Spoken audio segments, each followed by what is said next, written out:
কুমার দাস একসময় বাংলাদেশের সবচেয়ে ক্লাসিক ব্যাটসম্যান বা সবচেয়ে হিটার ব্যাটসম্যান বিপিএলে আশা জাগাচ্ছিল যে লিটন তার ফর্মে ফিরে আসবে, বাট তিনি বাংলাদেশের জার্সিতে যতটা বাজে করেছেন বিপিএলেও ঠিক ততটা বাজেই করছেন, এমনকি কিছু কিছু ক্ষেত্রে তার চেয়ে বেশিও করছেন। তো জাতীয় দলে তিনি বেশ কিছু ডাক মেরেছেন এবং বিপিএলে এসেও সেই ডাকটা তিনি কন্টিনিউ করে নিয়ে গেছেন। নিজের খেলা দ্বিতীয় ম্যাচে ডাক মেরে দিয়েছেন লিটন দাস। তৃতীয় ম্যাচে করেছেন 2 রান, প্রথম ম্যাচে 31 রান করেছিলেন, বাট সেখানে স্ট্রাইক রেট টি-20-র সঙ্গে মোটেই যায় না। তো লিটনের এই মুহূর্তে যে অবস্থা, লিটনকে ভক্তরা এক প্রকার দৌড়ধ্বনি দিচ্ছে। ভক্তরা বলছে সাব্বির না লিটন, সাব্বির না লিটন। তো বুঝেন এবার লিটনকে ঠিক কতটা অবহেলা করা হচ্ছে। অবহেলা এর চেয়েও বেশি প্রাপ্য লিটন কুমার দাস, যেটা আমার মনে হয়।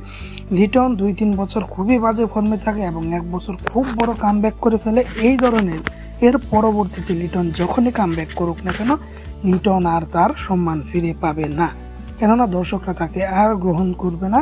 তিনি যত বড় ক্রিকেটারই হয়ে যাক, আমার মতে তাকে আর গ্রহণ করার মতন কিচ্ছু নেই।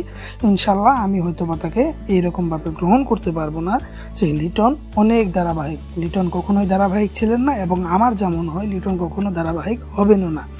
তো আপনার কি মনে হয় সেটা অবশ্যই কমেন্ট বক্সে কমেন্ট করবেন। স্পোর্টসের সব ধরনের আপডেট পেতে স্পোর্টস বলুকে সাবস্ক্রাইব করবেন। ধন্যবাদ।